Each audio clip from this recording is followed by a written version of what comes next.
Well, Pacelli and Boomer, they're grizzled and gray, talking about Star Wars from back in the day. Got a talk show called Geeky Geezers, it's true, spinning old tales about the stuff that went through. From Atari to Shrek, they know every line. Geeky Geezers, man, they're feeling just fine. Late Savvy's got a lightsaber, swings it with pride. Boomer's got a game but plays it deep in the night. They're ranting about He-Man and old X-Men too. On Geeky Geezers, they're the nerdiest crew, talking Transformers toys that twist and they turn, singing blues for the geek life, their hearts still burn.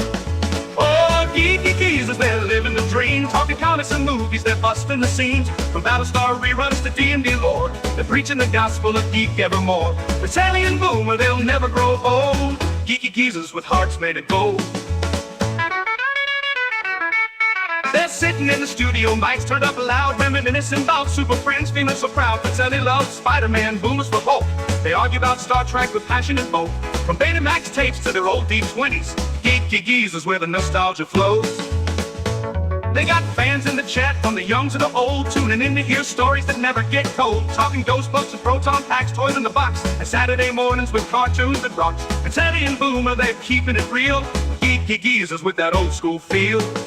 Oh, Geeky Geezers, they're living the dream, talking comics and movies, they're busting the scenes. From Battlestar reruns to D&D lore, they're preaching the gospel of geek evermore. Pacelli and Boomer, they'll never grow old.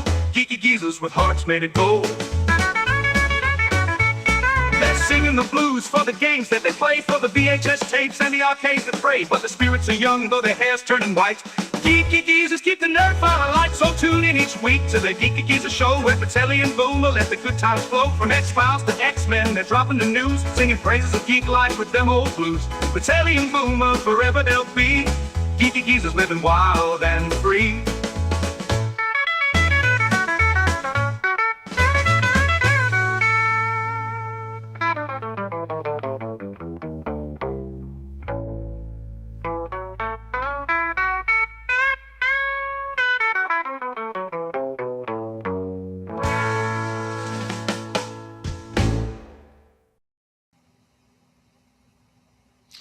Remember those Christmas mornings of old when you'd get a toy in a box, the toys in the box?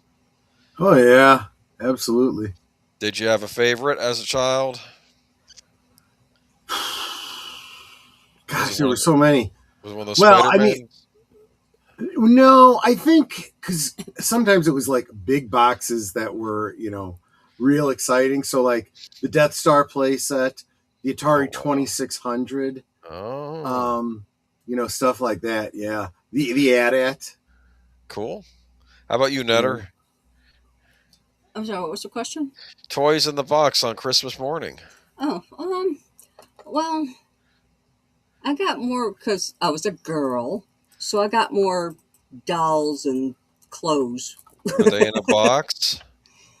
Not really. Because Okay. even my Barbie was a hand-me-down from my older sister. Okay, the reason I bring all this up is because in the title song, it says we talk about various things, and one of the things we talk about is toys in the box.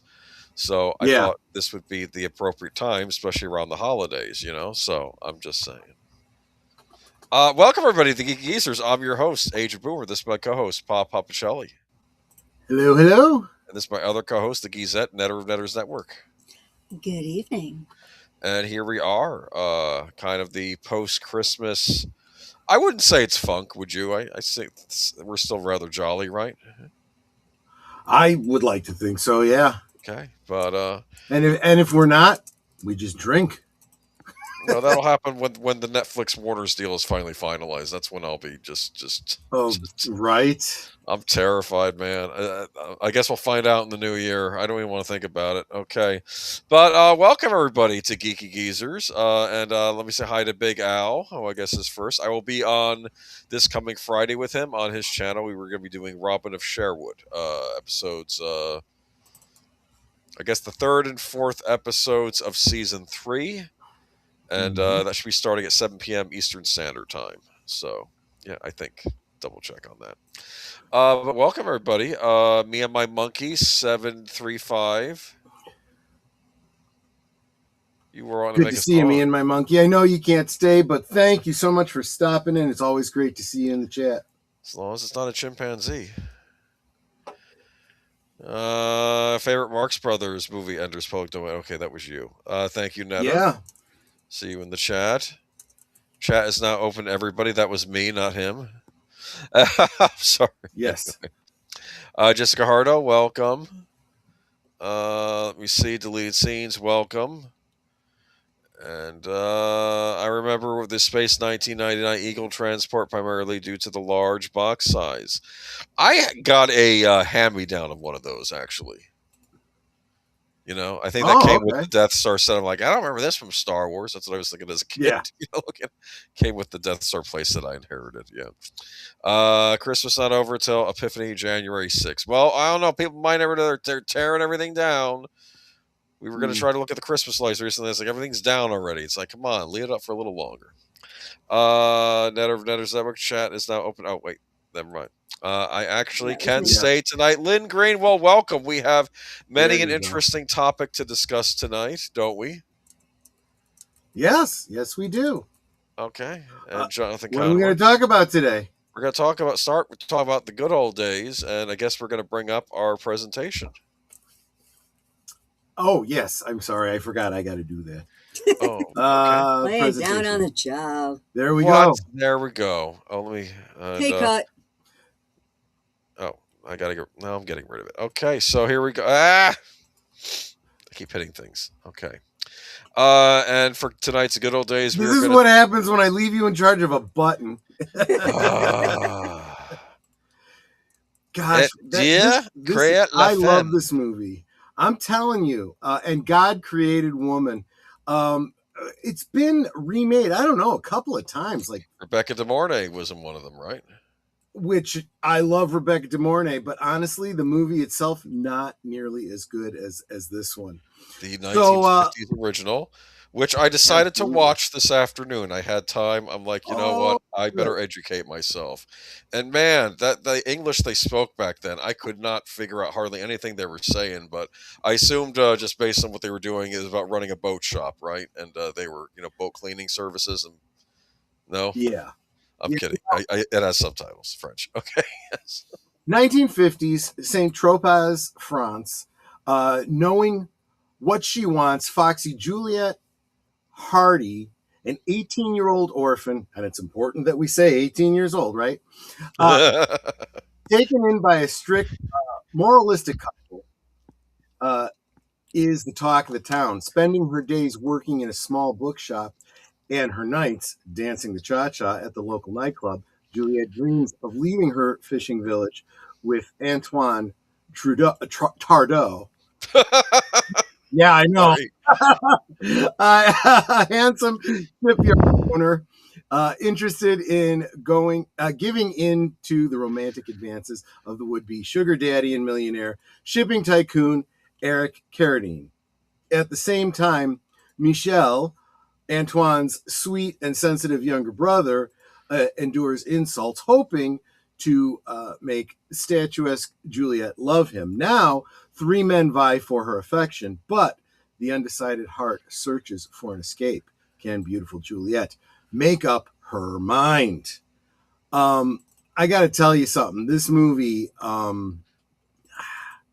was pretty. It's this one of the interesting factoids about this movie. I mentioned Saint Tropez. And this film actually gave that resort a huge business boost.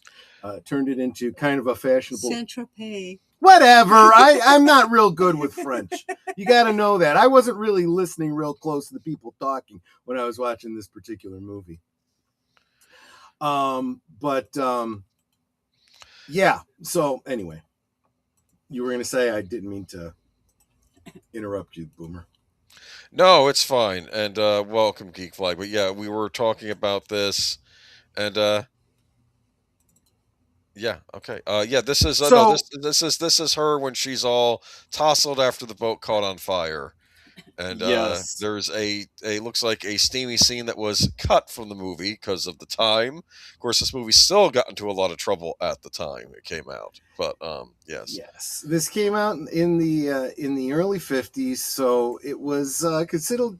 Well, I mean, the church wanted it outright banned. Yes, it did. Yes, in the United States, it practically was. Yeah. Yeah, this was like a year or two after the movie Baby Doll. So That's another one there they was hated. a lot of sensitivity about this. I mean, and let's face it, there's nothing particularly lewd about that image you have up there, but I don't know. You seen that belly button? That's a no-no, right? Plus, it's a kind of a shipwreck, so they Right. kind of washed ashore. Now, let me see though, but I watched it for the first time today, and I'm thinking this woman is trouble. This Julia is trouble.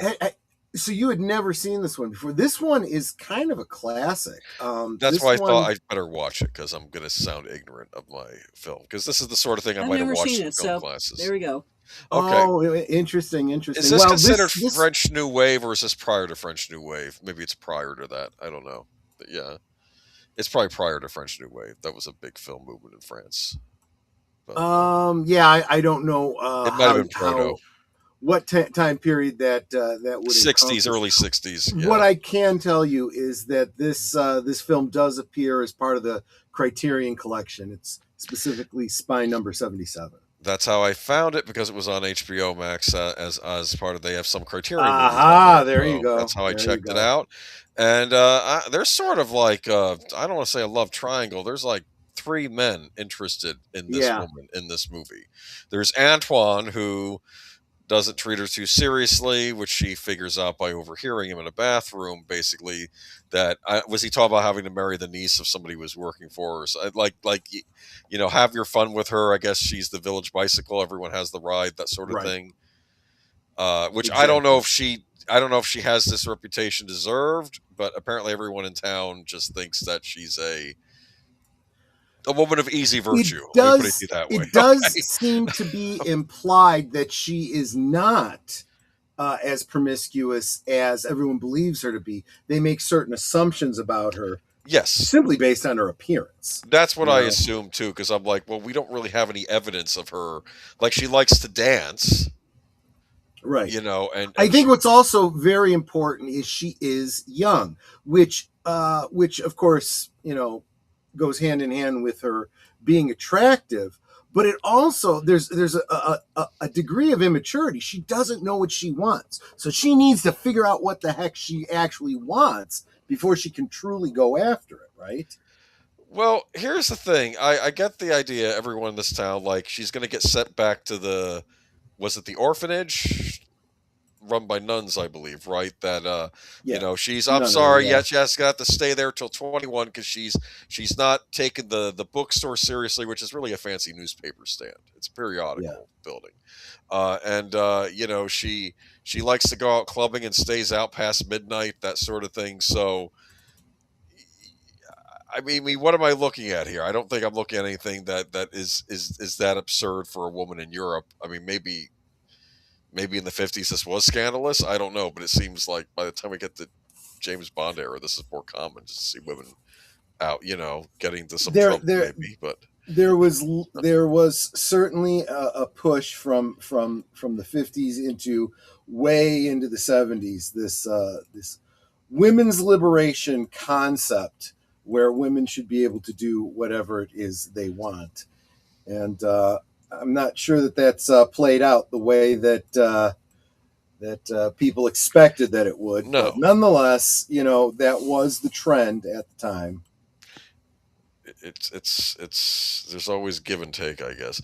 You know what I want to make a point about, though, especially concerning the men in this movie? Is it possible? What's her name again? Brigitte? Brigitte Bardot. No, that's the actress. The character's name. It's another B, I think. It's give me a second here. Is it possible? I'm going to say it wrong, I know. Is it possible she's in love with both Juliet? brothers? Oh, Juliet. Is it possible she's in love with both brothers? That's where the trouble comes from. Well, and this is part of why I say that there's a degree of immaturity here. And I don't care. I know this is a trope of romantic stories being torn between this one and that one. I'm sorry. That's a lack of maturity, and that has nothing to do with age, in my opinion. Know what you want, be able to evaluate which of these people is what you really want and go after it. Make your choice. Like my grandmother used to say, and I swear, hand to God, this is an exact quote: "Shit or get off the pot." Yeah, well, Grandma said that. Oh yeah, Little old Grandma Mary. Grandma Mary. Oh yeah. well, it reminds me of Felicity one season. If I'm gonna drag this out, and she was finally seeing a therapist, and because she always had trouble with Noel and Ben, right? Those were the two love interests on the show, and the therapist basically says the trouble is you want both Noel and Ben, which I thought was a weird revelation. I'm like, well, I guess that is possible, you know. So Right. So here we are, because I think she at some point she cheated on both of them with the other, but it was just anyway. Here is of course the middle brother, who is head over heels. Oh, I don't know. I to be that young again. I don't know. I can make you happy, and she's like, no, you can't. And she's actually warning him, which I thought was interesting, but Right. you know that probably just makes him want her all the more. And I know him and his family. They own what a shipping yard or like a very small shipping port, and like or boat port, and they don't want to give it up to this wealthy industrialist that wants to buy it from them for more than it's worth. Mm-hmm. But they don't want to sell, and that's a thing. And this is kind of the middle son. And I get the idea that his older brother, what was it, Antoine, is a bit of a philanderer, maybe. Right. And he's more the straight-laced type, but he's fallen head over heels in love with her. And let me see. There's the wedding day. They do get married. And what I thought was interesting about Gesundheit. Thank you.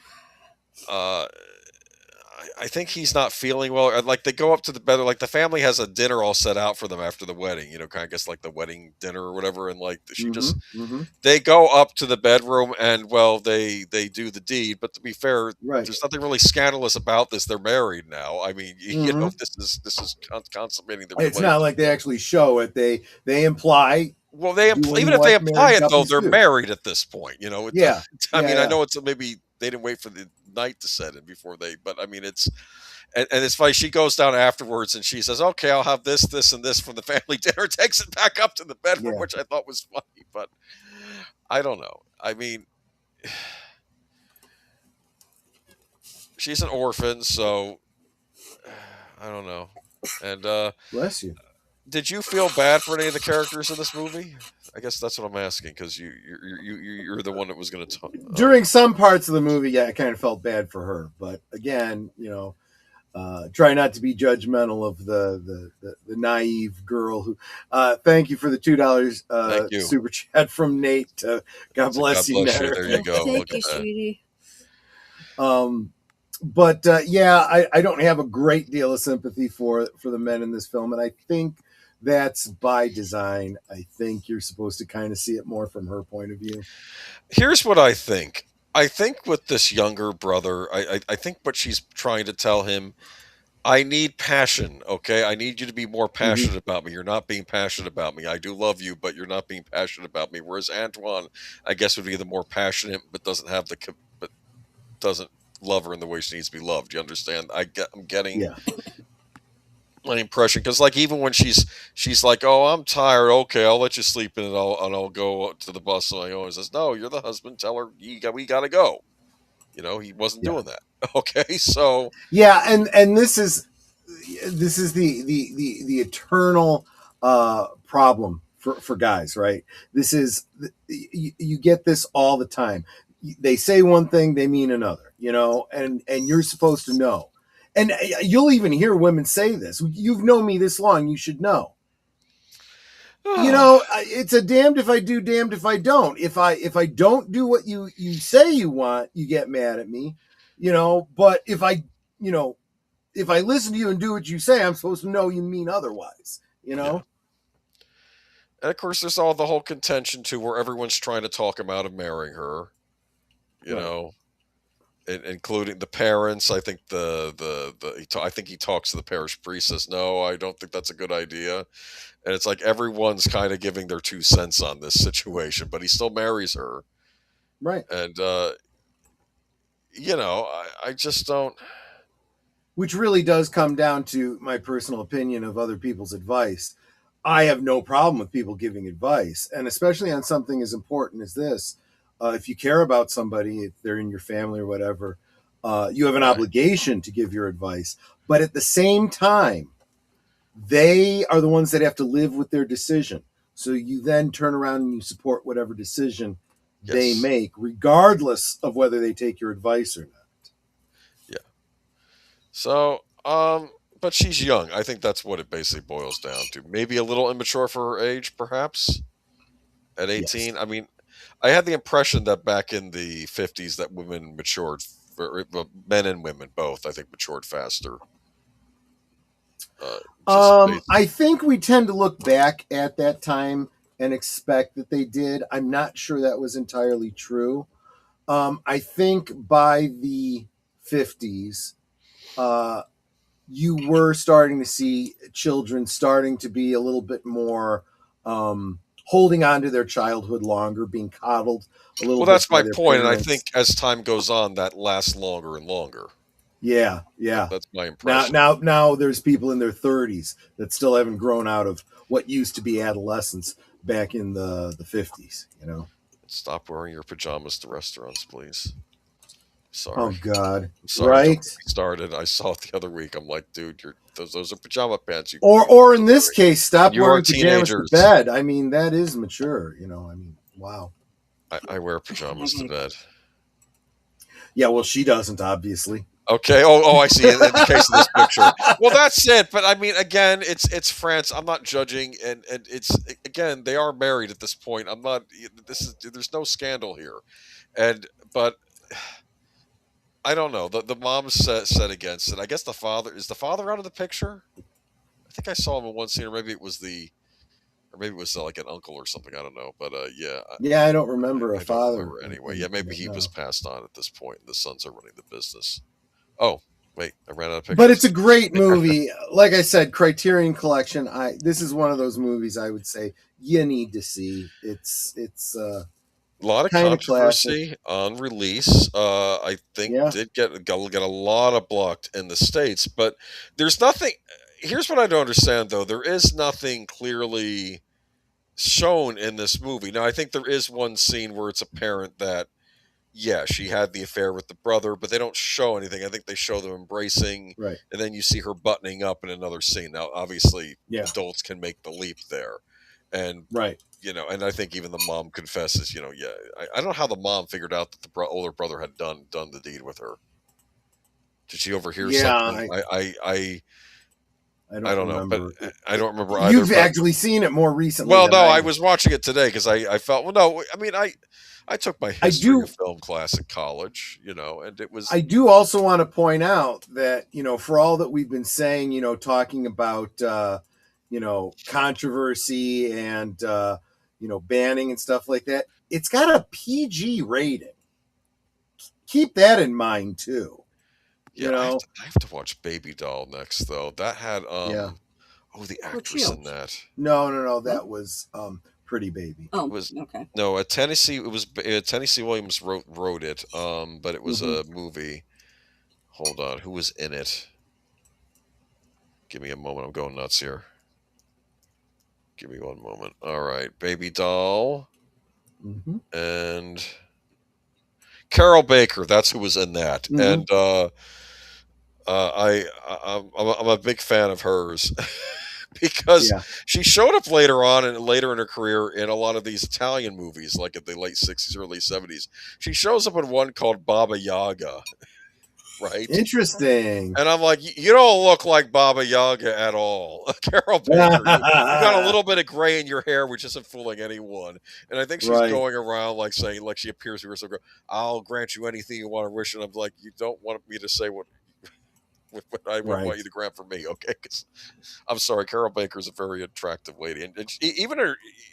even in her 40s, she was showing me these Italian movies, these scandalous like thrillers over there, which were rather good. And I'm assuming this got into trouble too, because I know that Hollywood sort of bent the knee to a lot of this pressure and came up with the Hays Code. Mm-hmm. Hitchcock would work around the Hays Code. If you look in those Hitchcock movies, you can see stuff that he snuck in, Which is also European why absurd. you to this day hear about coding in these movies. Exactly. And it, they're not wrong. It's very clear the intent of some movies and some scenes. Yeah. But no, I enjoyed this. Again, it's kind of bittersweet at the end though, because she and the guy, middle brother, do get back together, but I wonder, will it work out or not? Right? Yeah, is the damage too much? I think he'll forgive her. No, I think he'll forgive her. Yeah, if she stays loyal enough to. Yeah. I mean, they're both young. I guess maybe if they start a family early on, maybe this will all be washed under the rug. No, now I'm disturbed about whose kid it is. Never mind. Let's move on to. Well, good point. But unfortunately, we do have some news related to this movie tonight, because unfortunately, Brigitte Bardot has passed away. Screen siren Brigitte Bardot. Later in life, I would apply the adjective based to this girl. I really, really would. Yes, well, the mob, the woke mob, went after her, I think. Yeah, because they did, and they can all go F off. Yes. Yeah. Screen siren Brigitte Bardot, whose portrayals of free-spirited ingenues made her an international sex symbol and the pride of France, and who turned her back on movie star in 1973 to become an animal rights activist, has died, according to French media and the Associated Press. Now, when you say that animal rights activist, I think someone who is left-leaning. But, of course, if you step out of line with whatever setup, you then get brandished as something else. Yeah. Or it could be that maybe some of us can be left on some issues and right on other issues. Isn't that weird? True. That it doesn't fit conveniently. But let me get into this. She was 91. Bruno Jacqueline, the Brigitte Bardot Foundation for the Protection of Animals, told the Associated Press that she died at her home in southern France. He did not provide a cause of death and said no arrangements have yet been made for funeral memorial services. She has been hospitalized last month after a period of ill health. Leading tributes, French President Emmanuel Macron said Bardot and Boyle embodied a life of freedom and lived a French existence. Jordan Bardella of the far-right National Rally Party, which Bardot publicly supported in her later years, referred to her as a passionate patriot who represented an entire era of French history. Bardot's foundation paid tribute to her legacy on animal rights, from traveling to the Arctic ice floes to help baby seals, to lobbying for animal welfare legislation and securing convictions for perpetrators of animal abuse. I don't necessarily disagree with that. If you're abusing an animal, that's not cool. Her death comes 2 months after she underwent what her staff described in a statement to AFP as minor surgery for an unspecified ailment in October. Let's see. French feminist philosopher Simone de Beauvoir called her a locomotive of women's history and the most liberated women in post-war France in a 1959 essay titled Brigitte Bardot and the Lolita Syndrome. Mm-hmm. Am I allowed to say that other word on air? I don't know. French it's a press, name. It's a proper name. Apparently, it's showing up in certain files that got released. Anyway, there's some disturbing stuff coming out of that. Oh, yeah. But we can't get into that right now. French President Charles de Gaulle declared Bardot was a French export as important as Renault cars. Meanwhile, BB, as the French affectionately called her, went on to appear in more than 40 movies, including a handful of Hollywood productions, before retiring from acting at age 39. Well, that sounds like a great career, and then she went on to do other things. Mm-hmm. So, yeah. In 2018, at the height of the Me Too movement, Bardot said in an interview that the most actors protesting harassment in the film industry were hypocritical because many played the teases with producers to land the parts. Yikes! Yep. Remember that? Yep. She wasn't the only one that called it. I believe the exact quote was hypocritical and ridiculous. Yes. And she knew. She it's and let's face it, almost every woman. I always bring up the example of that bit from Mulholland Drive, where what's her name? I'm forgetting the Naomi actress's Woods? name.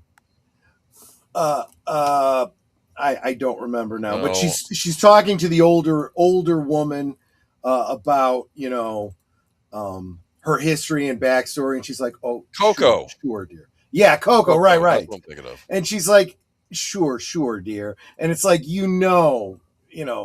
she knows what's what. She's not buying the crap. And I always felt like Brigitte Bardot was the same way. She's like, you know what? You all knew what you were doing. You all benefited from it. And now you're going, #me too. Wah, wah. Yeah, you can't have your cake and eat it too, girls. Yeah. But rest in peace, Brigitte Bardot. Yeah. Okay. Yeah. Another thing, more recently, well, not quite as. What I should say is it's become very topical now. But back in 2008, she was fined $25,000. That's in 2008 money, people, for claiming Muslims in France were destroying our country. Gee, $2,000 for saying just an opinion? $25,000. That's in 2008. Wow. Well, she was on the front line of this all the way back then. That's insane. That's I thought the French would have been more sympathetic to freedom of speech because they helped us out with the revolution, but I don't know. La revolution. Well, yeah. But yeah, I very much respected this woman, and I was kind of crushed to hear that she had passed. But yeah, 91. That's respectable. That's good.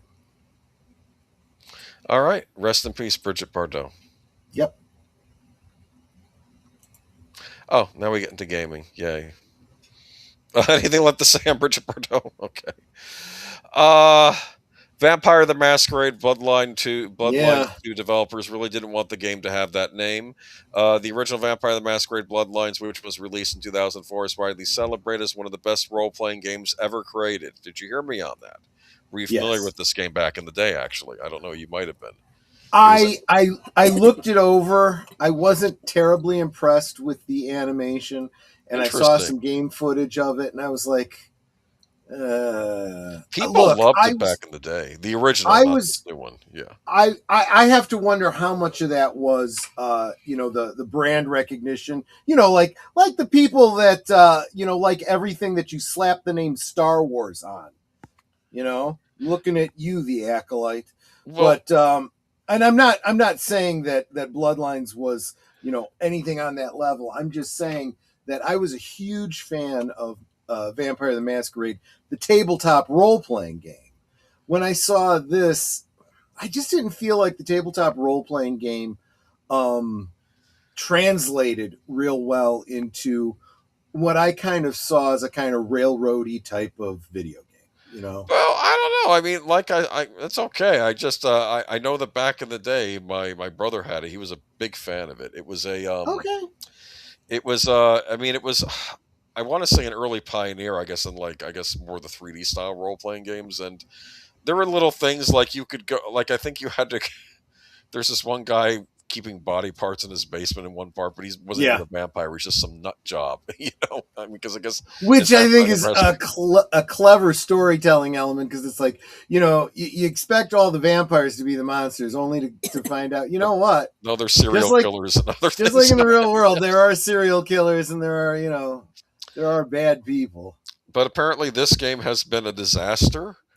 Apparently the people holding the Vampire Masquerade license, or at least for the game license, they made a big deal. They were going to do a sequel to Bloodlines. They then took it away from the studio that originally had it and gave it to a smaller studio that could keep the budget down, called the Chinese Room. And apparently it's considered a huge disaster. Some argue they only released the game because they got money on the pre-orders and they wanted to keep the pre-order money instead of having to refund it. That's why it got released. And It's And just so it's as bad as you would expect under circumstances like that. they made a big deal when this was announced a couple years ago. They were showing trailers for it. It looked like they got Christina Hendricks to play one of the vampires in the game. Wow. Yeah. But Well, there have been. I don't think she's in this game though. She might not be in the final product. There has been a long line of games that had great voice actors, but the final product was horrendous. Yes. The company backed off the angle that vampires descend from Cain because it's no inclusive other religion. Is that true? If that's true, then screw them, because that's exactly the kind of thing that I was talking about. If you are going to throw out the lore from the tabletop role playing game that you're basing it on, then don't even call it Vampire the Masquerade. Isn't Cain foundational to all the Abrahamic religions, Judaism, Christianity, Islam? Right? I mean, it's yeah. They all follow that, right? I think. I mean, I'm not positive about Islam, but I assume they have the Genesis story as well. But I mean, that's like saying we're not going to mention Thor's connection to Asgard because that might alienate other religions. It's like, that's the lore of the story you're telling. If you don't want to tell the story, don't tell the story. Yikes.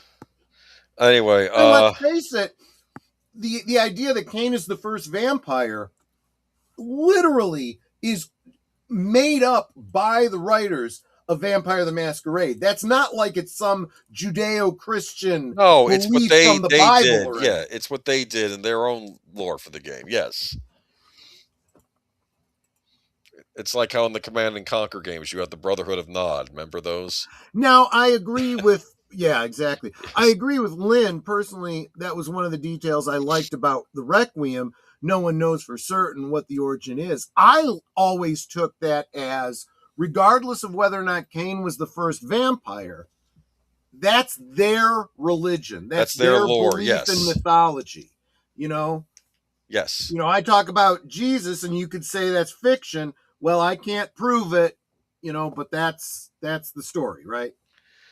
Let me see here, though. Vampire the Masquerade Bloodlines developers really didn't want the... Okay, but anyway, let's face it. That is a very low-hanging fruit type of title. Vampire the Masquerade Bloodlines 2. Yeah, it's a sequel. They should have just made it Electric Boogaloo. I mean, for crying out loud. Well, no, because they were arguing that they wish they could have just called it Vampire the Masquerade something else, and then people wouldn't have placed this expectation that it was a sequel to Bloodlines. Well, there you go, yeah. And I was watching some YouTuber, and he says there are some things in the game that are actually rather good. Of course, then later on he says, oh, no, this is the second game-breaking bug I've run into in this game where it crashed on him. So, I mean, it's just been a disaster. I'm going to try to say that I think the Chinese box probably were not experienced enough for this type of game. But, hey, Chinese room should probably go work for Bethesda. Maybe. We can't make Bloodlines 2. We can't make Skyrim, but we can make Dishonored. But you weren't hired to make Dishonored. You were hired to make Bloodlines 2. Right. Bloodlines came out at a really interesting period of game development years back, the same time as games like Stalker and Shenmue, when you could ship a really ambitious game that was full of bugs and holes, was totally flawed, but the ambition was really excited. Pinchback says you could get away with it now. You couldn't get away with it now. Trying to recreate that magic in a different environment felt wrong-headed. One of the reasons why they got away with bugs and holes in those games because no one had seen games like that before. These open world environment type games. At this point, we figure this stuff is old hat. I don't know. I just brought this up because I wanted to warn that apparently has 56 upvotes on Steam. This is not getting a good review. And this is yet another game that people had been patiently waiting on for years that ended up being a complete disaster. That's what I've heard. But anyway, so don't get Bloodlines 2. That's what I'm basically saying. No, I won't be. Hopefully this Hellraiser game turns out good. That's one my fingers crossed on. But. Have we gotten any update on that? Because I haven't seen anything. No, for all I know, they did the trailer. And it's going to be like 4 years before it comes out. I don't know. Actually, I think it's supposed to come out next year. That's what they said. Now Disney news. Yay! We're getting another film based on the villain. to convince you that they're not really as bad as you thought they were. They were just misunderstood. This is their character. Yeah.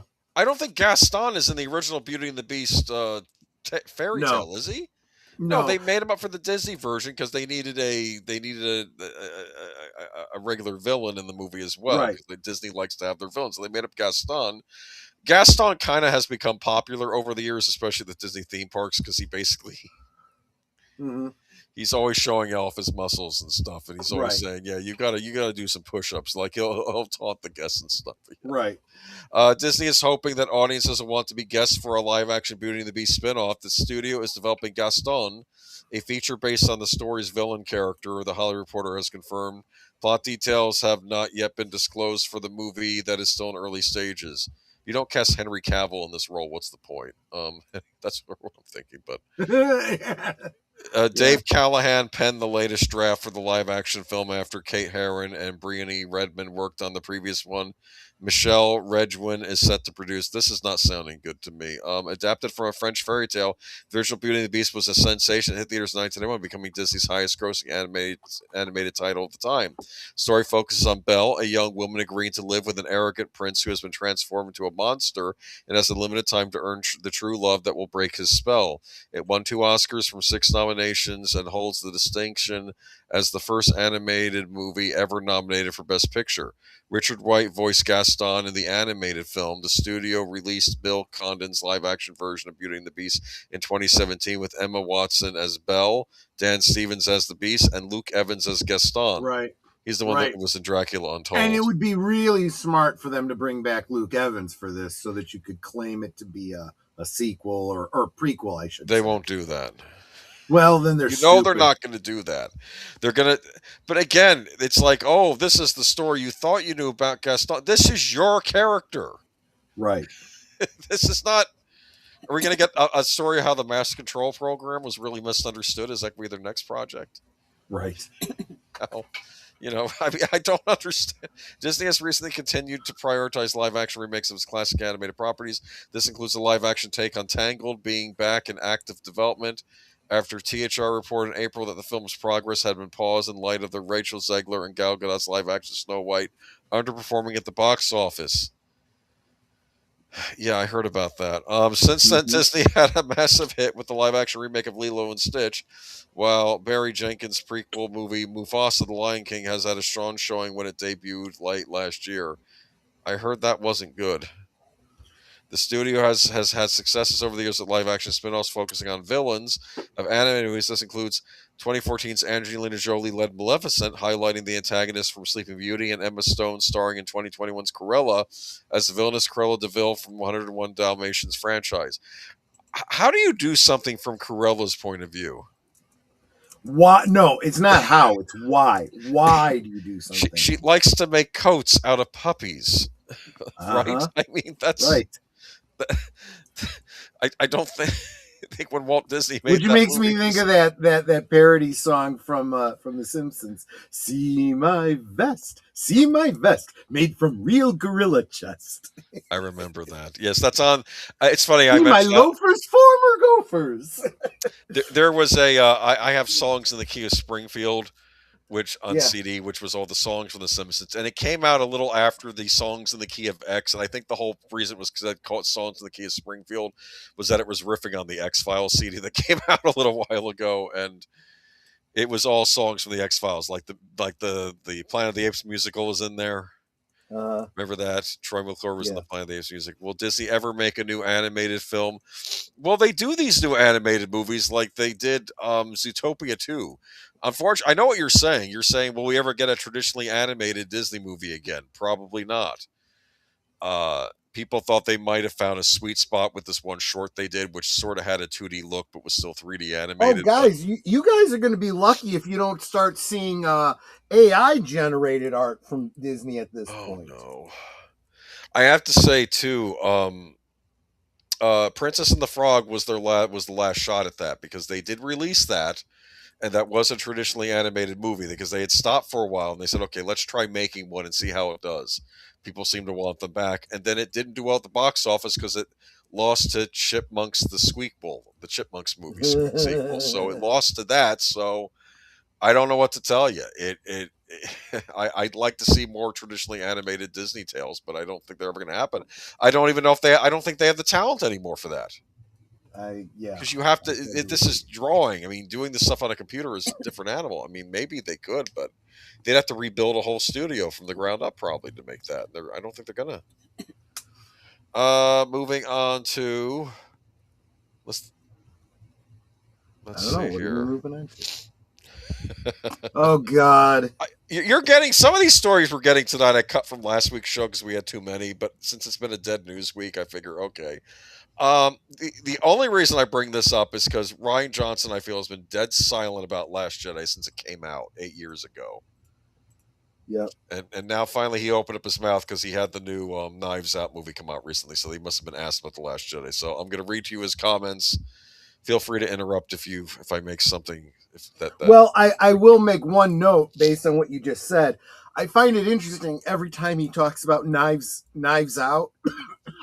He's asked about this. He is always going to be tied to this POS movie that he made for Star Wars, and that's what he's going to be known for. I hope he's happy that he's known for something that people hated. This is the moment when you as an actor needed to put your foot down. Right. Because you are also part of the creative process here, and I'm sorry. Okay, Rian Johnson, director of Star Wars The Last Jedi, has said he anticipated and welcomed the movie's polarizing response and argued it would have been worse to create something afraid of shaking up the franchise. Speaking to Polygon, Johnson said Star Wars had a history of challenging fan expectations of where the saga's story was headed ever since the series' second release, Empire Strikes Back. With its shock character deaths and fresh uses of the Force, this is something The Last Jedi certainly also did, while generating a wave of backlash from many of the franchise's most vocal online followers. Despite this, Johnson said he had intended to deliver a movie that shook the box. And is that the mystery box? Well, shook the box. I would. Yeah, that's interesting because that could very well be a shot at J.J. Abrams too. It might have been, and upended fan expectations rather than simply serving up something that handled the franchise and its audience with kid gloves. Something other entries in Disney's Star Wars sequel trilogy have been accused of. I don't know about that. I was hoping for that. I wasn't afraid of it per se, Johnson said. Having grown up a Star Wars fan, I know that thing where something challenges it, and I know the recoil against that. I know how there can be infighting in the world of Star Wars, but I also know the worst sin is to handle it with kid gloves. The worst sin is to be afraid of doing anything that shakes it up, he continued, because every Star Wars movie going back to Empire and onward shook the box and rattled fans and got them angry and got them fighting and got them talking about it. And then for a lot of them, got them loving it and coming around on it eventually. Stop right there. Okay. So this is again the moron who this is basically he's repackaging his talk about subverting expectations. And I've said this before, gonna say it again. There are good ways to support expectations, and as a writer for a franchise, yes, you should be continuing to shake up people's expectations, but you have to be intelligent enough to know in what way that is good. And this guy is more of a troll who just wants to piss everybody off, and he thinks that's good. Any publicity is good publicity. And the losses that they've taken on Star Wars over the years have been evidence to the contrary. So you have this character, Luke Skywalker, that the fans have been waiting decades to see again on the big screen, and you introduce him, and he's a loser and a jerk, and you don't like him. And yeah, that's it. I was watching a very childhood hero. I was watching a very interesting commentary on. It was focused on the Timothy Zahn trilogy, but it was doing so by comparison to the sequel trilogy. You know, the road not taken kind of a thing. And this YouTuber was giving an incredibly large amount of deference to Disney, giving them the best possible assumption that they were just trying to be careful, that they didn't want to rock the boat, that since there were so many fans that didn't like the prequels, they didn't want to, so that's why they kind of recycled and redid everything. But in so doing, they take away all the character development for the established characters. They strip out all the political stuff to make it completely nonsensical. The entire universe is, overturned, and the Empire is gone, and the rebellion is gone, and there's all complete chaos. So now we have completely new everything, and it's all completely falling apart. And you're like, that doesn't make any sense. That makes absolutely zero sense. Whereas if you look at the Timothy Zahn, you don't see Luke Skywalker as some, has been, hermit.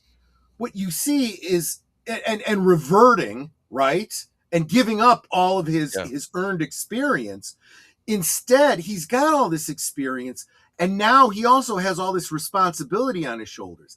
And there's a over conservativeness to him, an almost fear of going forward, right, and him having to learn how to be. Well, not only to basically surpass Obi-Wan, but now he's got to look at being Yoda, but recognizing that Yoda made mistakes. So he's very concerned and very trepidatious. Yes.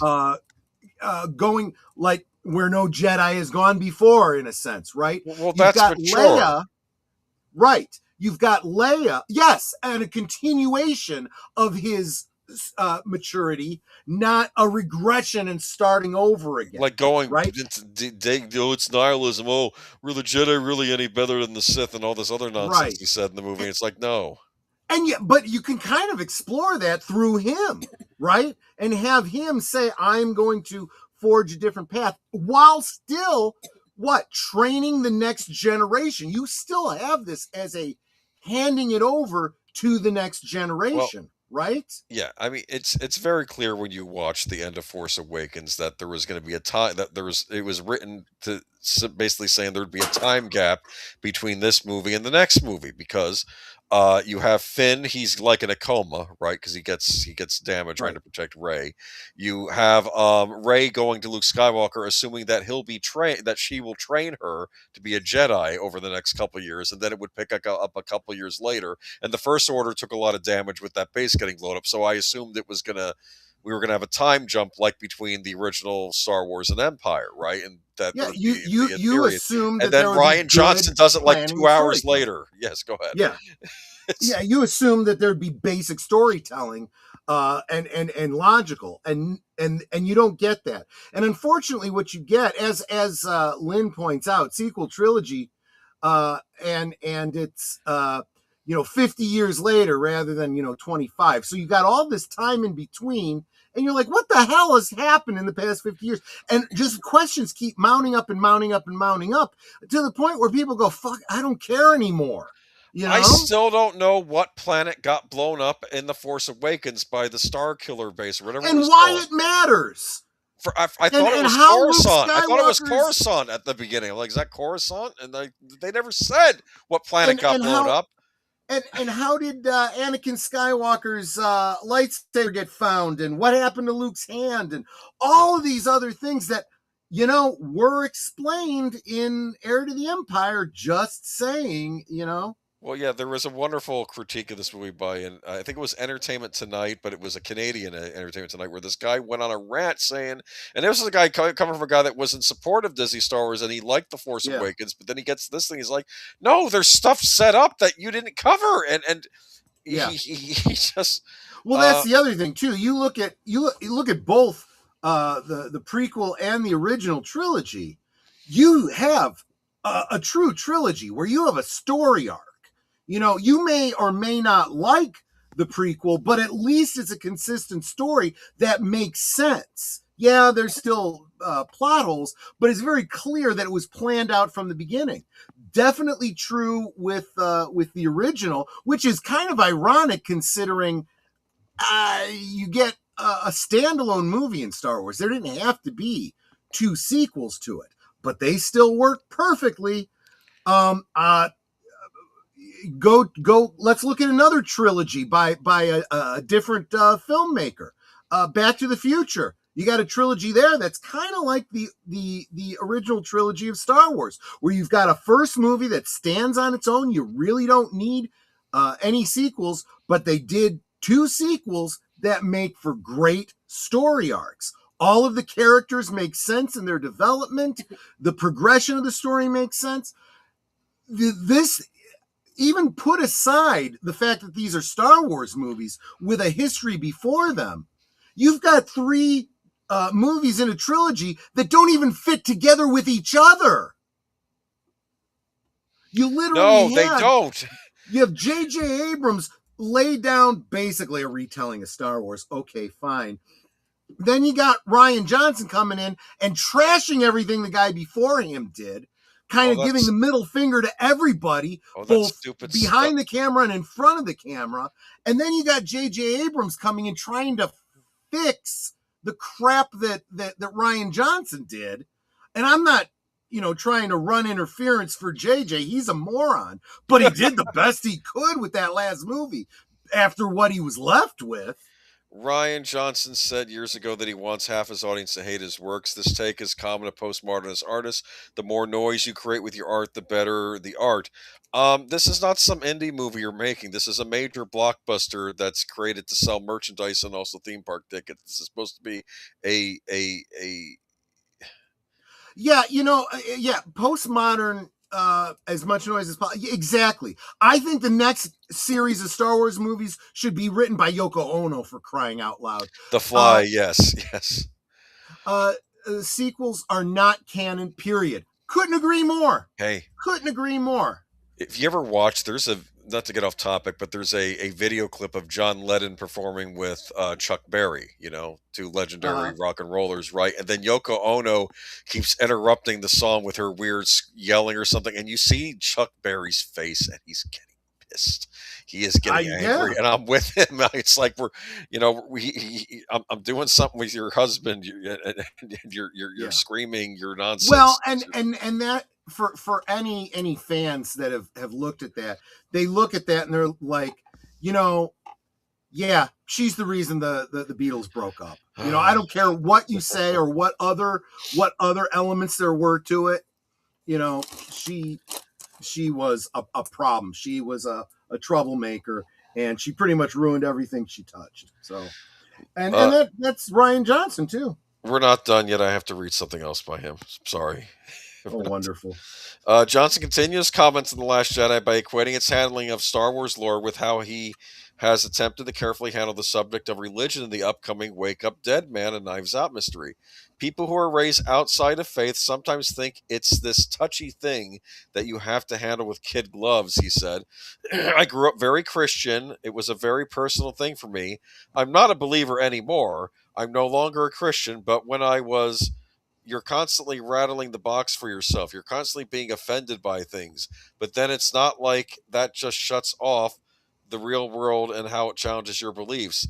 It's just like being a Star Wars fan and seeing a twist where you're like, oh God, that doesn't make me feel great because it's not what I expected, he says. As a Christian, the world is constantly throwing that at you. It's just your daily life.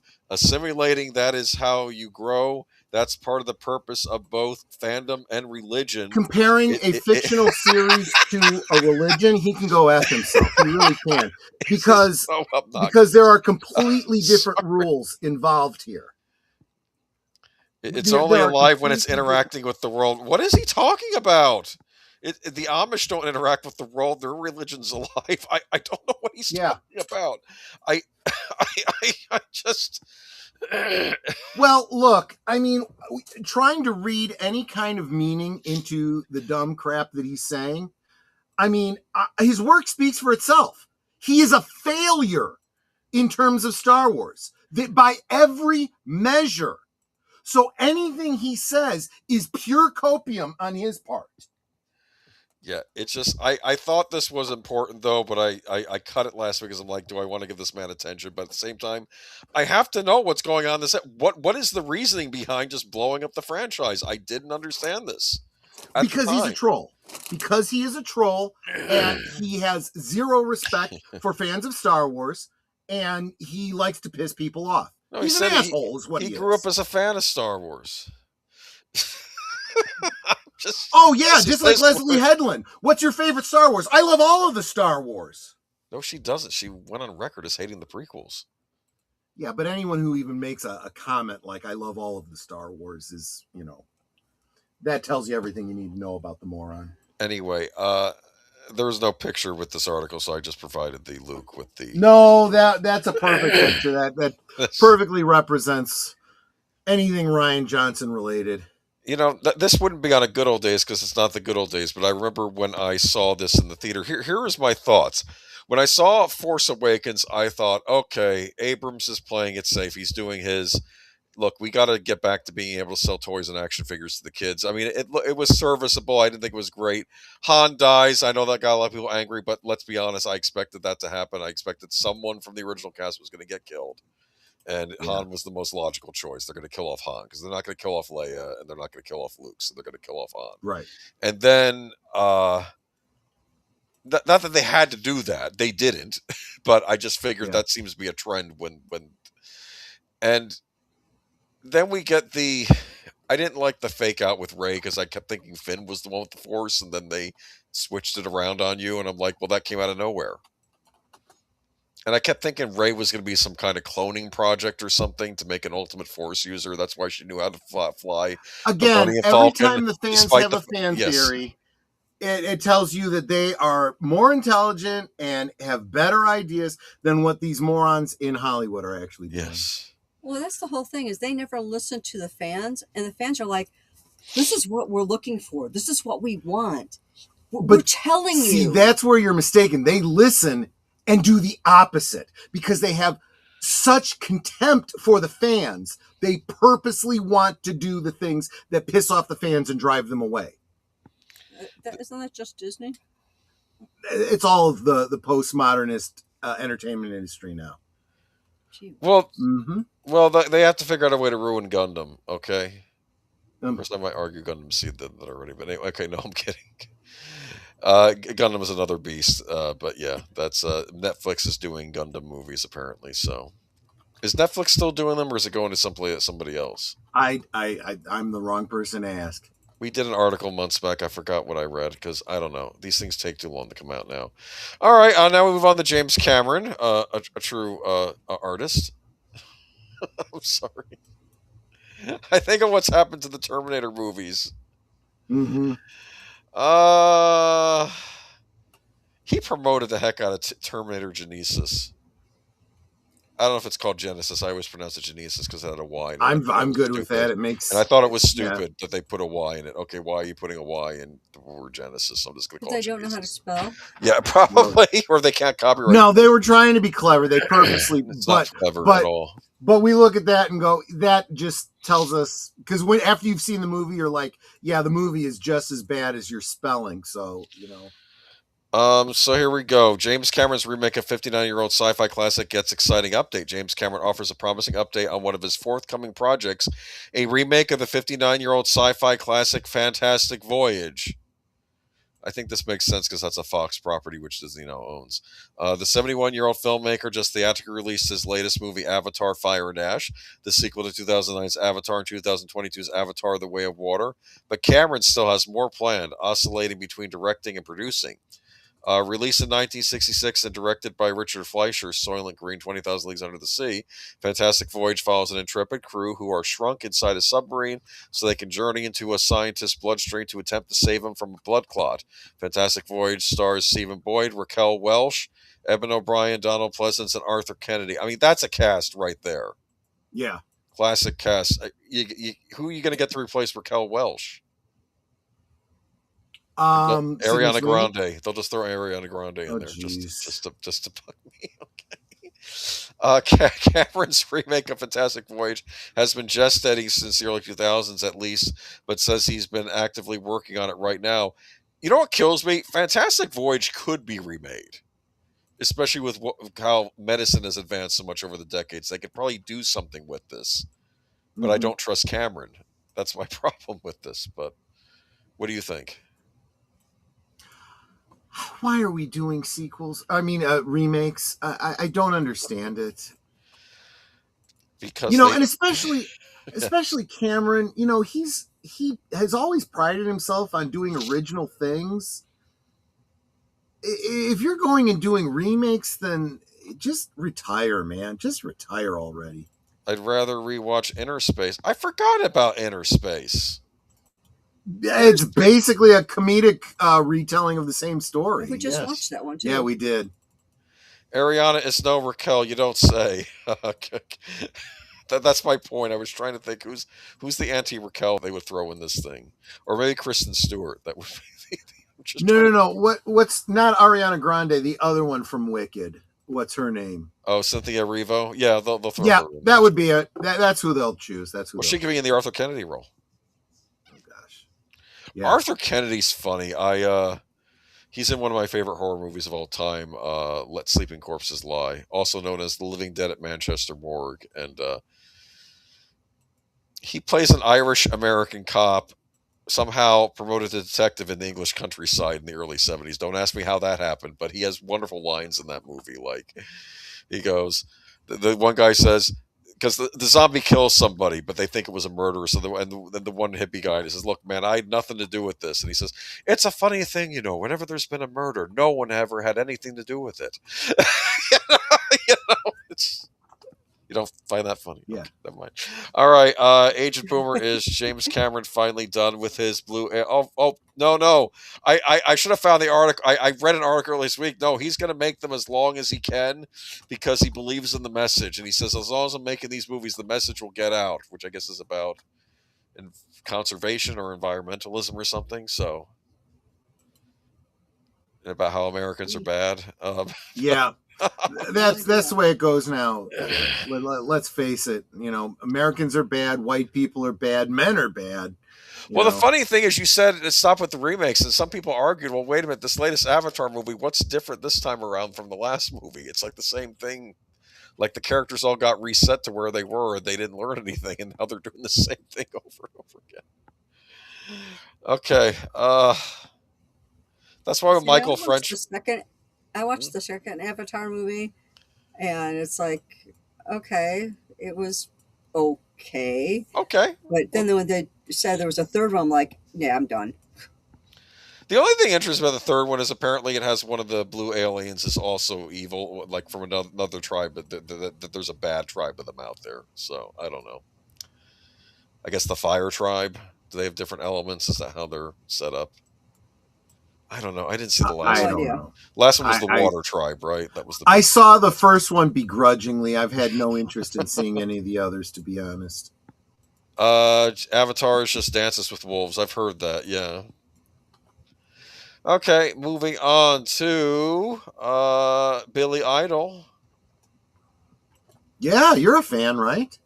I am. I don't want to spoil Friday, but he might show up on Friday. I'm just saying.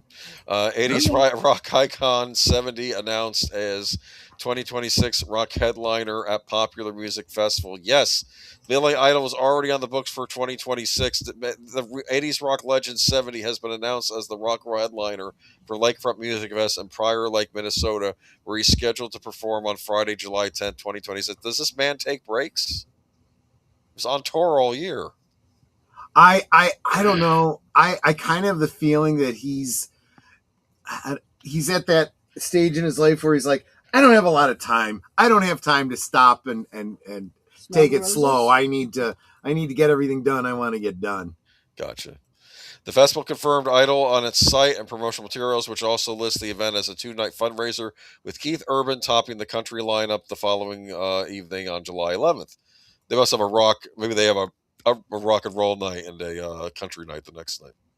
Lakefront Music Fest is held at Lakefront Park and bills itself as a private fundraising event that brings in national acts for a weekend of live music. Organizers note the tickets for the 2026 edition are already on sale, which gives fans plenty of time to plan a summer trip built around Idol's set and the rest of the Rock Night lineup, which includes Jefferson Starship. Nice. With more of the acts still to be announced. The Lakefront booking comes during a busy sketch for Idol. He also released a new tour recap video this month that highlights performances from his 2025 run and showcases several songs from Dream Into It. And in April 2025, released Dream Into It, his 9th studio album and first full-length set of new material in more than 10 years. The record arrived on Dark Horse Records and BMG and features contributions from longtime guitarist Steve Stevens and longtime guest Avril Lavigne, Alison Mosshart, and Joan Jett. Look at that. And she was on tour with him, too, over the summer. So good for Billy Idol. We have another article here, too. You know who's also is touring right now? Styx. Oh, nice. I was angry though with last year Devo. They didn't come to Florida. They were also touring, but they didn't come to Florida. I think it was going to be their final tour too. But oh well. Look, that's him from the live show. That's sort of what I saw. Well, from a great distance, obviously, because I didn't get the close seats. But we weren't horribly far back either. We were somewhere in the middle. But yeah.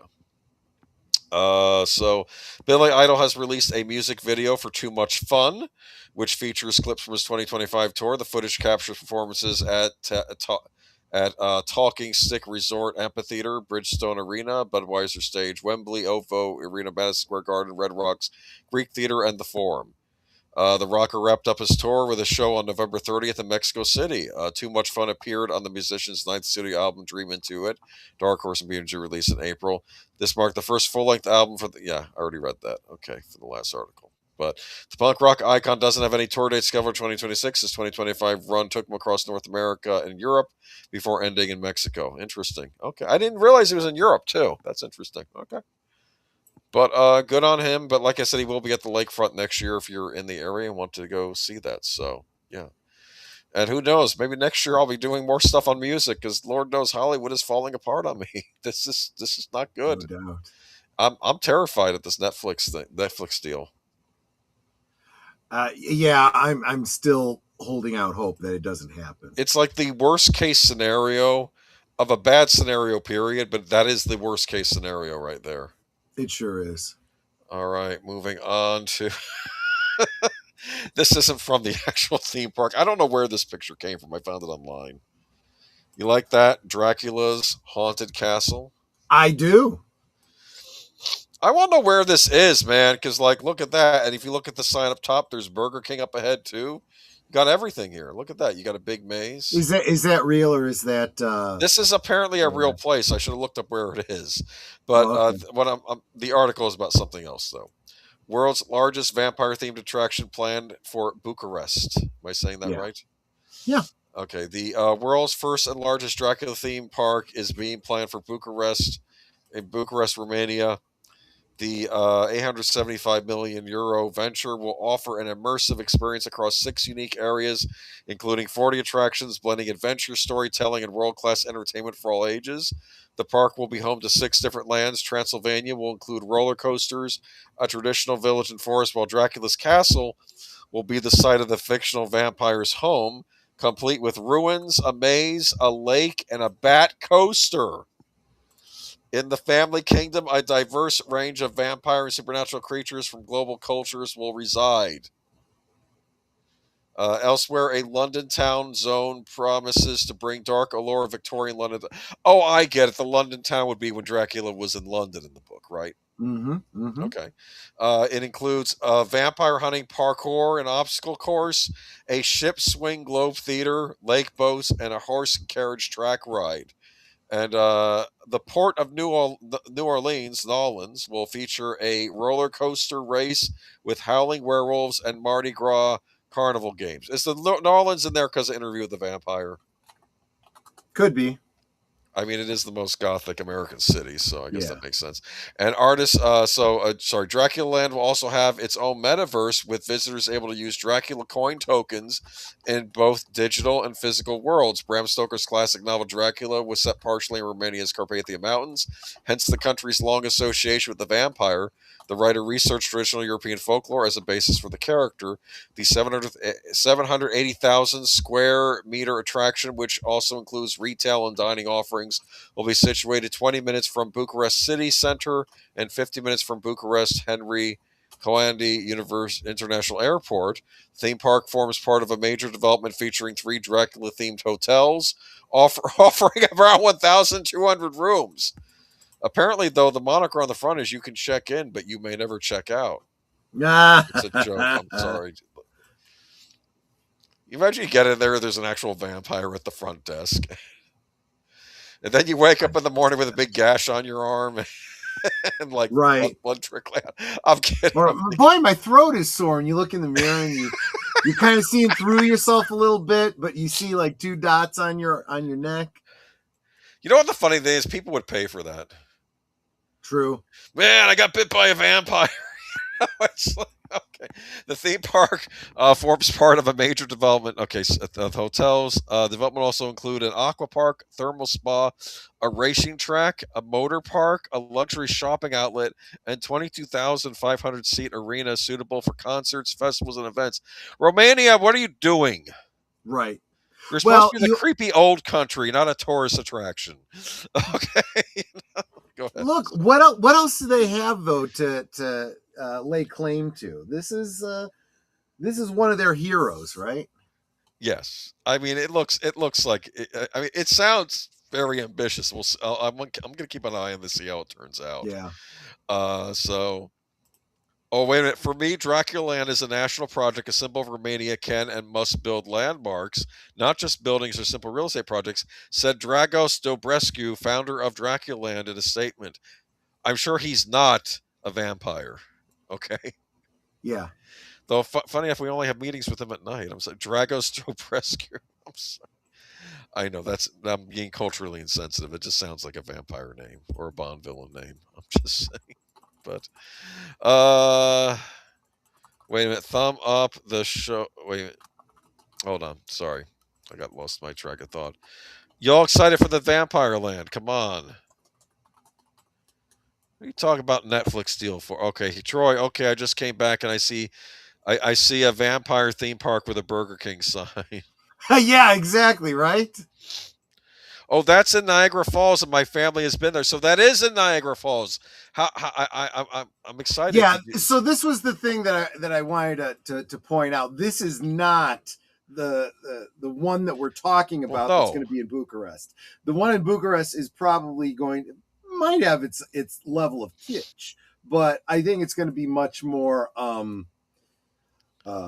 pro Dracula, because Dracula is kind of a hero in that country. Well, he is, and from a certain perspective, he should be, because he literally was responsible for keeping the invading Turks out of Christendom, basically. What was it? The Ottoman Empire at that point? Mm-hmm. Yeah. Yes.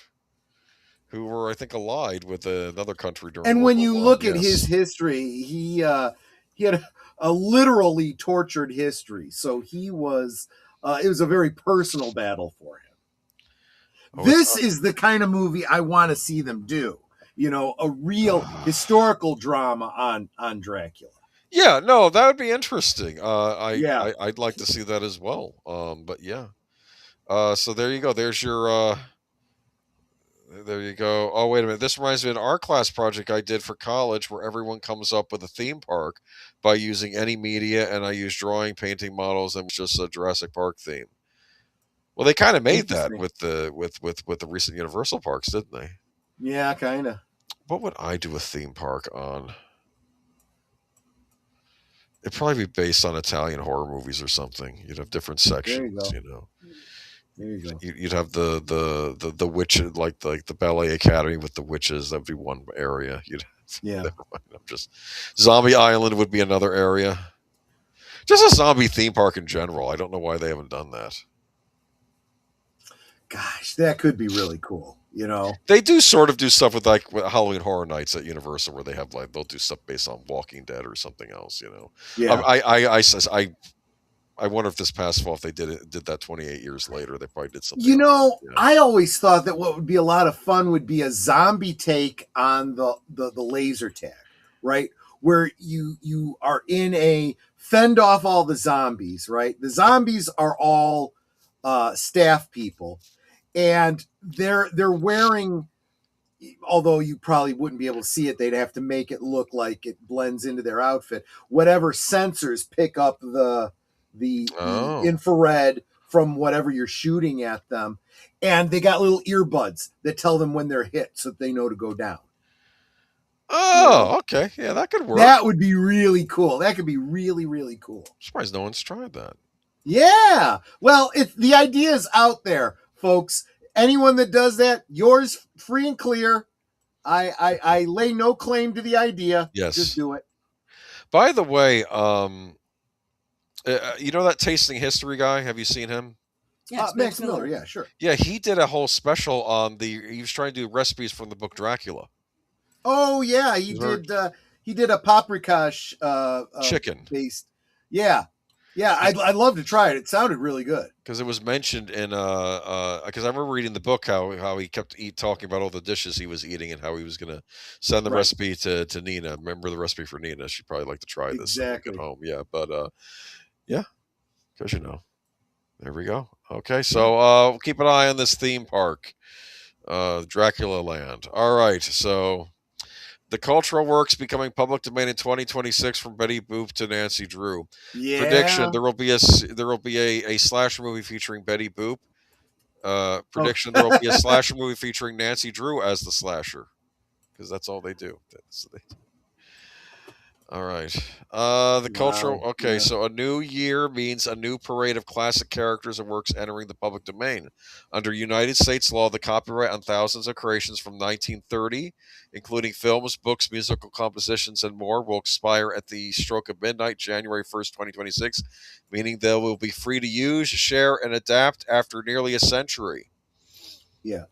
Now, see, this is, every year we get a new list of things that are coming out in the public domain, and we always have to have a little minor discussion about what that actually means.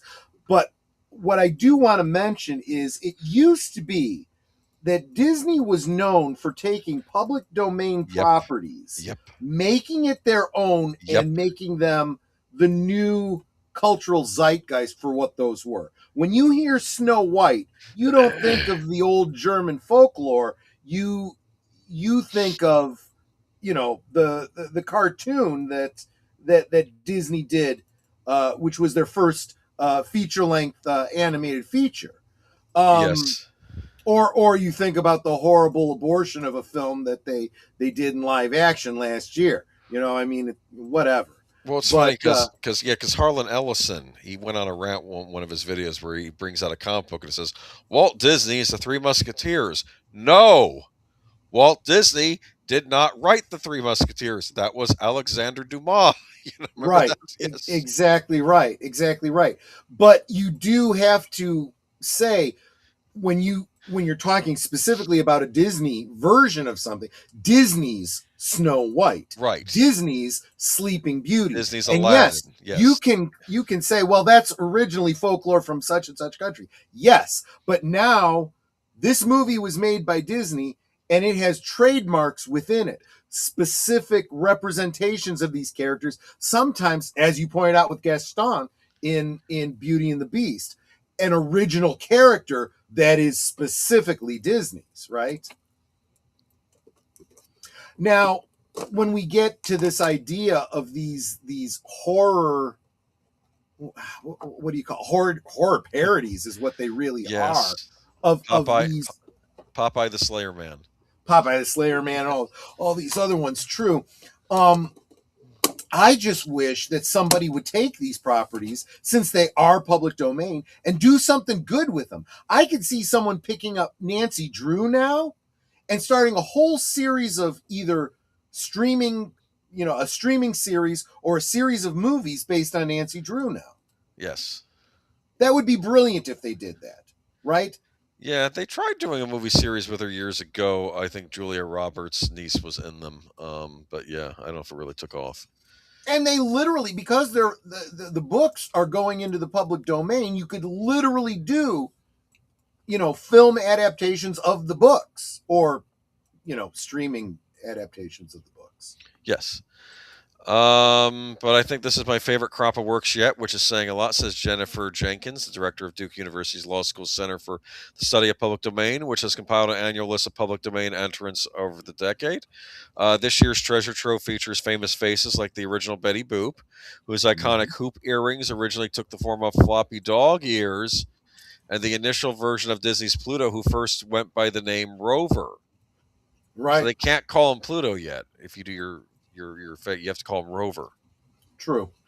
That's not only exciting in itself, but it's really an opportunity to look back at the history of these two incredible animation studios, Fleischer and Disney, and how their styles are imprinted in the DNA of today's cartoons, Jenkins says. That's just a fun rabbit hole. Is that a pun intended because of Bugs Bunny? But okay, I don't know. Well, the other thing I want to point out is you bringing up Popeye the Slayer Man. And that's specifically because Popeye went into the public domain, what was it, a couple of years ago? It was last year. They waste no time making these movies, I think. Yes. But it was the same cartoon company that did Betty Boop, and that's why you have crossovers between Betty Boop and Popeye. So I would love to see a movie that incorporates both characters. Interesting, yeah. Well, yeah, that'd be good instead of not having them kill people, right? Yep. Literary highlights include William Faulkner's As I Lay Dying, the full version of Dashiell Hammett's The Maltese Falcon. That's a big deal. Yeah. You could, okay. Is that Sam Spade in that movie, as I recall? The character Sam Spade? I think so, yeah. Okay. I saw Connie said, I remember Nancy Drew Hardy Boys series ages ago. I remember Pamela Sue Martin, who played Nancy Drew, appearing in Playboy. Oh, I did not know that. That is not public domain. Waddy Piper's The Little Engine That Could, the first 4 books in the Nancy Drew detective series. Dude, you got 4 movies you can make right there. Okay. That's right. And The Murder at the Vicarage, Agatha Christie's first Miss Marple mystery, which means Miss Marple, at least the character, is now public domain now, right? Right. And so some movie company could start doing a movie series based on Miss Marple. Young Miss the Marple. Books, just literally adapting the books. You can absolutely do that. Also, if Disney was still Disney, they would be taking something like The Little Engine That Could and making their own Disney short, that they would play before some other feature-length film, and make that a bit of a draw. But they're not an animation studio anymore, so screw them, whatever. Well, they do their stuff like Zootopia, right? The movie selection spans war stories, musicals, thrillers, westerns, comedies, and more, including from directors including Alfred Hitchcock, Howard Hughes, and Salvador Dali. Among them are All Quiet on the Western Front, Animal Crackers starring the Marx Brothers, 1931 Best Picture winner Cimarron, and 2 Marlene Dietrich films, Morocco and The Blue Angel. So I'll say, if there is a silver lining to, unfortunately, these terrifying times we're living in, where Netflix is or other companies could buy Warner Brothers, some of those movies may eventually just become public domain, and then someone who cares about them can restore them and put them out, right? So, yeah. Several movies on the list feature stars of their early days: Bing Crosby's first feature-length appearance in King of Jazz, Greta Garbo's first talkie in Annie Christie, and The Big Trail, and John Wayne's first leading role. Notably, Jenkins says the films on this year's list all predate the Hays Code. We mentioned that earlier. Because of the Bardot thing. A set of self-imposed studio guidelines that ban subjects from profanity, violence, and nudity to interracial relationships and quote-unquote lustful kissing in movies from 1934 to 1968. The musical compositions include Georgia on My Mind, Dream a Little Dream, 4 songs by Ira and George Gershwin, I Got Rhythm, I've Got a Crush on You, But Not for Me, and Embraceable You. This means you can sing I Got Rhythm on your stream whenever you want. Well, this is where we gotta talk about copyright. Yes. You have to remember that if you're using backing tracks, whoever put out that music, that version of the music, can lay claim to the. But the if you just music that sang they're it using. without the music, you'd be fine. Yeah, if you sing it a cappella, there's nothing they can Okay. say that anyone can say about it. Yeah. So I'm kind of curious about this. So there's some interesting stuff here. Betty Boop. Let me see here. What else is here? As a matter of fact, the Betty Boop horror movie is already in the works. Why? It doesn't surprise me. Hi, Does not hi. surprise me. It'd be funny if she was the final girl. She should be. Instead of She being really her being should the be. monster, have her be like evil Popeyes coming after. So, no, maybe you mentioned that earlier. But a Minnie Mouse slasher is due for release in 2026. Really? I guess. The new adaptations think West Side Story drawn from Shakespeare, Romeo and Juliet, Percival. Oh, not all adaptations have to be dark. Think West Side Story. Okay, sorry. Public domain isn't just good news for those who want to create art, but for those who simply want to consume it. It goes well beyond creativity to availability to preservation to being able to use things freely in school. Why is public domain also good for artists? Let's see if you know this. Because if studios can't rely on their IPs, just using the same IP over and over again, they're forced to create new IP. Well, right? that is true. And that That's helps right, the yeah. artists, the writers, and here's the other thing too. Yes. The idea behind copyright in the first place was meant to be so that the creator, the actual artist, Yes. could financially benefit from them, not some big corporate conglomerate to continue to make money off of it in perpetuity. Yes. So, yeah. Plus, what the heck has Disney even done with Mickey Mouse in recent years? So if a bot, they haven't gotten this. Well, there are many unresolved questions around AI and intellectual property. Jenkins says one thing is clear: human authorship is a requisite for copyright. So if a bot writes your Boop musical, don't expect it to be protected. Oh, interesting. Okay. Yeah, I don't know why they even have to mention that. I thought everyone kind of knew that at this point. Nobody knows enough about this AI. I think people are confused by it right now.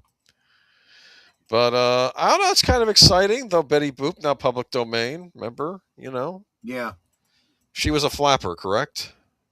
Yep. As I exactly. recall. Yep. But yeah, Yep. she was in Roger Rabbit. Remember, she was stuck So in black and white. speaking of which, Yes. I'm drawing a blank, and I know that if deleted scenes or Big Al is here, actually a number of people are good for this. The actress who played Grandma in National Lampoon's Christmas Vacation, she's the same one that did the voice of Betty Boop. Oh, Mm-hmm. really? Yep. Huh. I didn't know that. That's it. That's all the That's it. stories for It's tonight. a short one. We're ending early, but I guess that's not the end of the world, right?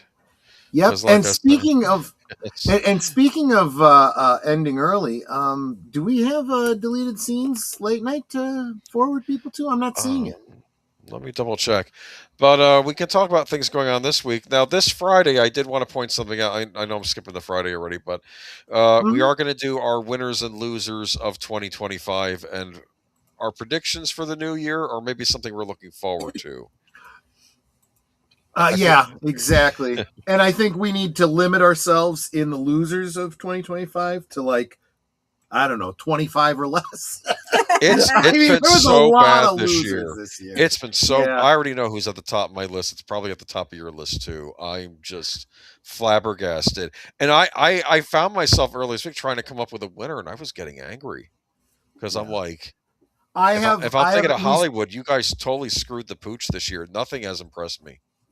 I have at least one, in quotes, winner that I think a lot of people are going to disagree with me on. A lot of the channels that I am a huge fan of out there, just have the opposite opinion from me, and that's okay. I hope. I hope you'll forgive me for having a different opinion. Disagree. Yeah. I've kind of explained my reason why I don't think it's as bad as people think it is, but and why I enjoyed it. Shouldn't have to justify why I enjoyed something, but You can enjoy something; it's fine. Exactly. Anyway, we don't cancel you for enjoying things, even if others aren't. Okay, But deleted scenes says no, not tonight. So there is no reserved seats over on deleted scenes. Darn it, we ended early. Oh well. There's nothing wrong with that. Give you your time back and give you a chance to get ready for the rest of the week. What do we got coming up this week, my friend? So tomorrow night on your channel, what's going on? So tomorrow, I did not get a poll up. However, I have a very interesting recommendation for a film called Strange Days. This is from, was this just last year? No. This, I guess, is an older one. This is from 1995. Oh, as your New Year's movie. That's an interesting pick. Yeah. That's so like a future serial killer, and Ray Fiennes is trying to catch him, right? As I recall. And it all centers on New Year's Eve. So I'm gonna be jumping on that one. It'll be interesting. And Whitney Houston's in that, as I recall, right? Oh, no, Angela Bassett. My mistake. Angela Bassett. Yeah, no, if Whitney Houston was in it, I might have changed my mind about it. Angela Bassett. But that is my members' night at the movies. So if you're not a member, remember that membership is as little as $2 a month. I am trying to reach 100 members by the end of the year. I'm really within spitting distance of that number. I'm almost there. I am almost there. There will be a big push for it on New Year's Eve, which we're getting to in just a moment. So consider becoming a member. But that's Members Night at the Movie. And of course, every weekday at noon Central, that's 1 Eastern, Liquid Lunch on my channel. If you are wherever you are out and about, just take your lunchtime, come join us. Different topic every day. Yes, it's a really cool show. And you have your different categories each day too. And Netter, what about you on Thursday? What do you got going on?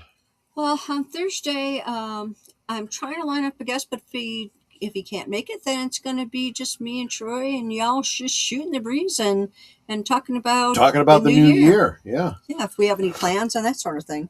Right.